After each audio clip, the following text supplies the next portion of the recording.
But right now, I'd like to introduce to you a retired healthcare executive, small business owner, community volunteer, wife and mother. She's a credentialed firearms instructor under several organizations, and her company, Armed and Feminine, LLC, was established in 2015 to bring the world of firearms training to women and has trained nearly 3,000 women and youth. She's active in advocacy for the education of the Second Amendment as the Pennsylvania State Director and Northeast Regional Director of Women for Gun Rights. Please welcome Kelly Pidgeon.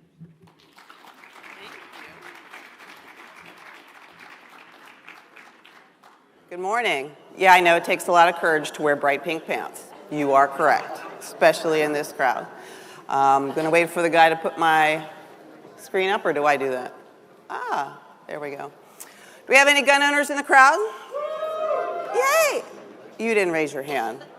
You're not old enough, that's why. All righty. So when I was asked to present about the Second Amendment, I thought, yeah, I could talk for a month about that. And he's like, well, no, you have 15 minutes. And so I thought I would sort of just steer this to the political election year type of presentation. So Second Amendment, let me see if I get this right. If we break it down, 27 words that I think every American should know, as well as the Pledge of Allegiance. To me, it is that important. You can read it there. I know somebody's there counting to see if it really is 27 words. It is. Well-regulated militia. You know, there is a bill right now in Congress to stop people from training with their guns, because they think it's about forming a militia. No kidding.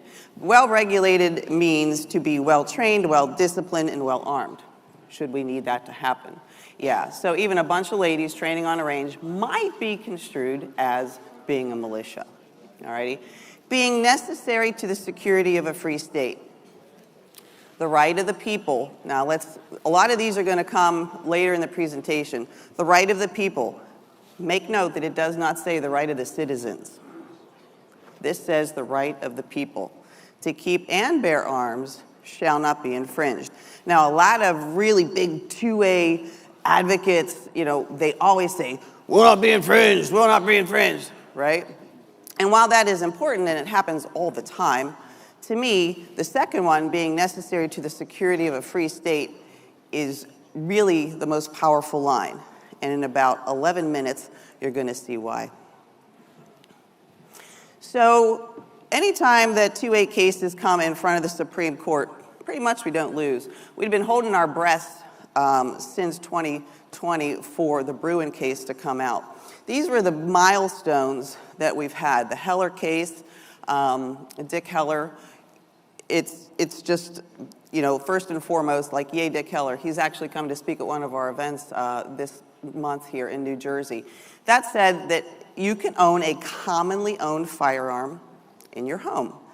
Well, that commonly owned is being defined every single day with the assault-type weapons, right? Then came the McDonald case that said, since Heller, this is now going to apply to the states nationwide. But Bruin was huge. In 2022, this came out. And it was the New York State Rifle Association who brought this case. And this decision came down and said, yes, the people have a right to carry a gun outside the home. While Heller said you can have a gun in your home, Bruin said you may now carry your gun outside the home. So the courts decided that they had to send a pile of cases back down to the states to reevaluate what they had gotten wrong the first time around. I truly believe, Josh Prince is in the back, you can give me, best 2A attorney in Pennsylvania, there you go. He can give me a lowdown here on, I think this is going to lead to constitutional carry. I don't want to be the person who tests it, because the United States versus Pidgeon does not have a really good ring to it, but it's great. And so when the Bruin decision came down, the left lost its mind. Crazy. You're going to allow everybody to have guns and kill everybody. But then it went away a few days later, because what happened after that? Roe v. Wade was overturned like in the same week. So their minds were blown even more. It was just like the worst day for them. So Clarence Thomas, who wrote this opinion, said, basically, the Second Amendment is not a second-class right, and there is no other constitutional right that basically you need a permit for, you need the government's permission for, so why should we need one for this? Alrighty. Just to add to that, in the Bruin case, the Women for Gun Rights, at the time was DC Project Foundation, actually had its amicus brief cited in the opinion from Justice Alito. Pretty big stuff. So let's talk about gun ownership in the United States. You can look at the numbers. Lots of guns owned by lots of people, right? Dave McCormick stole a lot of my thunder yesterday, and then Dinesh did too. I'm like, great, now what am I going to talk about? The boys took all my stuff. But anyway, the number one reason, and what Dave said is, the increase in gun ownership. The number one reason, personal protection. When people are scared, they buy guns. Let me say that again. When people are scared, they buy guns. I didn't make it part of my presentation because I had an afterthought, so I need my spectacles here, and I got to talk really quick. March of 2020, what happened? COVID, that's right. 37 million background checks were conducted by the NICS system. Records, crashed records when COVID came. People are scared. The next biggest one, December of 2020. What was so important about December of 2020? We lost the election, right? People are scared. 4 million. And then the January following, 4.3 million more background checks were done. Absolutely insane. Because people are scared in uncertainty, they buy guns. So if anybody's here from the Pittsburgh area, and this happens in a lot of municipalities, hello, no, you're not going to have any police coverage from 3 a.m. until the morning. And so unless there's something in progress, you're your own first responder. What are you going to do? You're going to buy a gun. Women, that's us, woohoo, right? Growing, huge. In 2020, COVID, millions of women went out and bought guns for the very first times in their lives. And look, they're very involved. Women can save the Second Amendment. What mothers believe, their children will believe. And women can save the Second Amendment. I got to get this moving here. Fastest growing demographic, and also for concealed carry. Gun ownership by race. Everybody owns them. Gun ownership by political view. I will add that the Women for Gun Rights is a nonpartisan organization because the Second Amendment applies to everybody, not just conservatives. Guns should not be political, but here we are, right? First thing that happens in every election. Regardless of who you are, what you believe, you still have that right. But it's an election year, and what happens in every election year? I will tell you, as a professional trainer, my business is insane, exponentially increases in election years, because what do they do in election years? We're coming after your guns. We're coming after your guns. When people are scared, they buy guns. So election years are huge. This is what we see right now from the federal and at our state levels here about the different bills that are out there. Notice the disparity between pro-gun legislation and anti-gun legislation, right? Here's the White House, we're coming after your guns. But of course, the best line, who in God's name needs a weapon with 100 rounds in a chamber? Doesn't even make sense. I don't think anybody should be making or passing or introducing any law when they have never even taken a basic pistol course. For real, for real. So in our Pennsylvania Constitution, we have these three things here that sort of help to protect the gun owners here. Our right to bear arms, instead of shall not be infringed, it shall not be questioned. Preemption, which basically says every little town and municipality cannot make their own laws. So this happened in Pittsburgh. Remind me of the year, Josh, shout it out, where Bill Peduto said, we don't care, we're going to do it anyway. He full well knowingly signed gun control legislation, and everyone said, you can't do it, it's illegal. And the moment he signed the O in Peduto, 4 lawsuits were filed.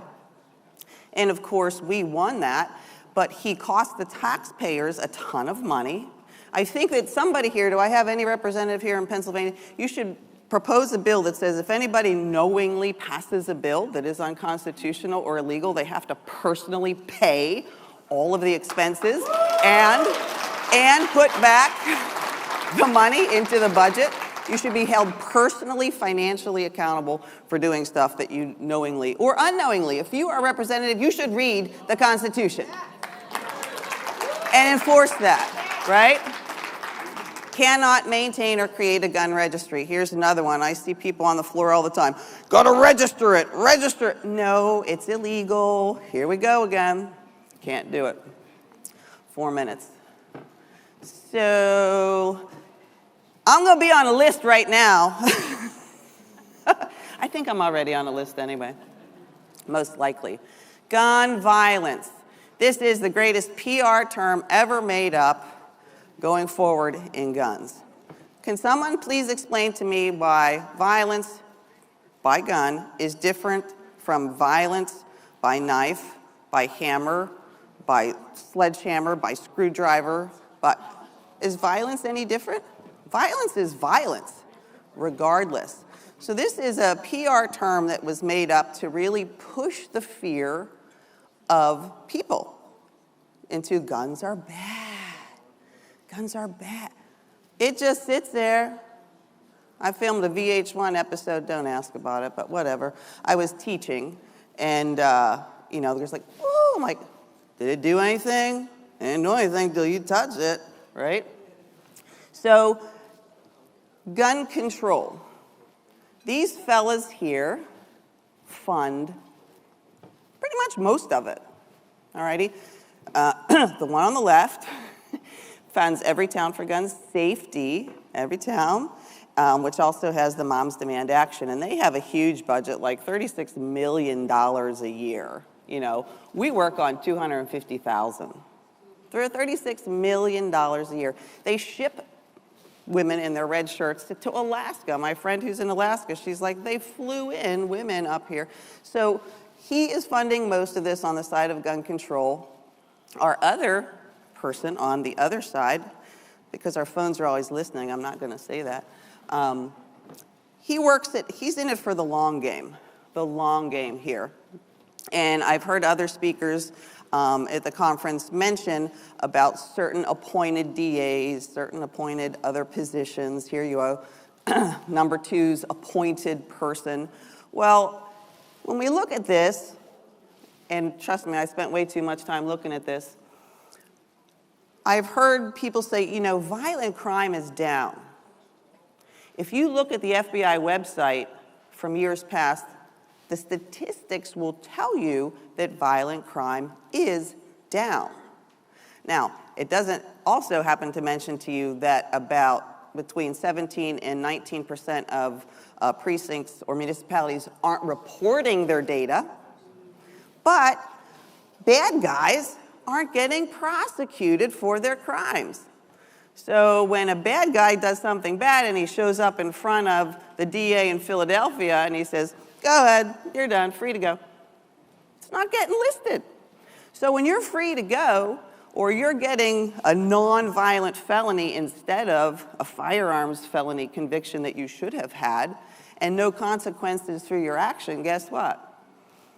The violent crime goes down. But the bad guys go back out and they cause more crime, usually with illegal guns, which continues to stir the narrative and get people excited that, oh my God, guns are bad. Look at what all these bad people are doing. Here we go. Emotions versus fact. That's why I have big old pink pants on, because conservative people don't scream. We don't scream, we don't get angry. Like Dinesh said yesterday, these people get on and they start trolling him. We don't do that. The other side screams, and we don't.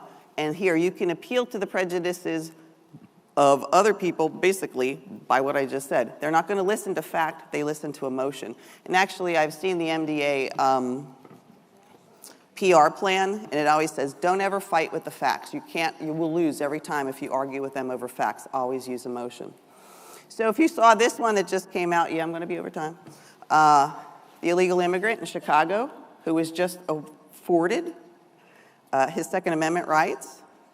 So he was up on a gun charge. He's illegal with an illegal gun in Chicago with a shooting, and an Obama-appointed federal judge let him go and said he had the right under the Second Amendment to have that gun.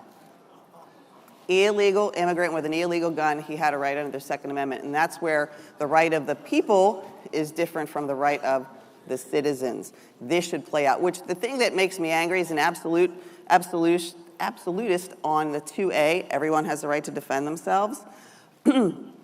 But people in Illinois have to jump through hoops, get their FOID card training, you name it, pay out the wazoo for permits, and don't even get them sometimes, and here she just granted illegal rights under the Second Amendment. So when guns are the answer, people say, guns are never the answer. Well, yeah, they could be. When you need to be your own first responder, because if the average 911 call is 9 minutes, what are you going to do for the other 8 minutes and 59 seconds? It's you. Don't let them win. And surely you've heard the Oregon 911 call where they had no police. The woman says, this guy's coming in. He put me in the hospital last month. She's like, we don't have anybody to send you. Can you ask him to go away? She's like, no. He's like pinned the door down. His car's here. She's like, well, do you have a friend you can call? And then you hear crash, and the windows are breaking, and she ended up in the hospital again. So be your own first responder. The only right that's going to protect all others, and the only way to prevent the one party. When I say necessary to the security of a free state, that's what I mean. And when they say the Second Amendment wasn't made about hunting, oh no, it wasn't. Necessary to the security of a free state. So how do you get involved? So our tenets are to educate, preserve, and advocate for the Second Amendment. The thing that is really kind of yucky here, he said push something for, there it is, 38% of gun owners vote. You know, it's great to hear everybody up here, register everybody to vote, get them to change their registration to Republican. That's great, but if they're not going to vote, what is the point?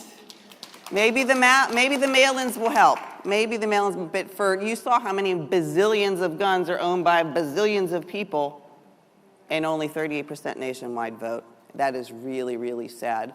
So elect those who are going to preserve your gun rights, and I will tell you that there are several representatives who we normally hold in high esteem on our Republican base who just voted for that $1.2 trillion spending bill in D.C., which had no fewer than 3 major pieces of gun control legislation in it. Awful, absolutely awful. But they give you something like this. So tell your stories and run for office. And I'm over time.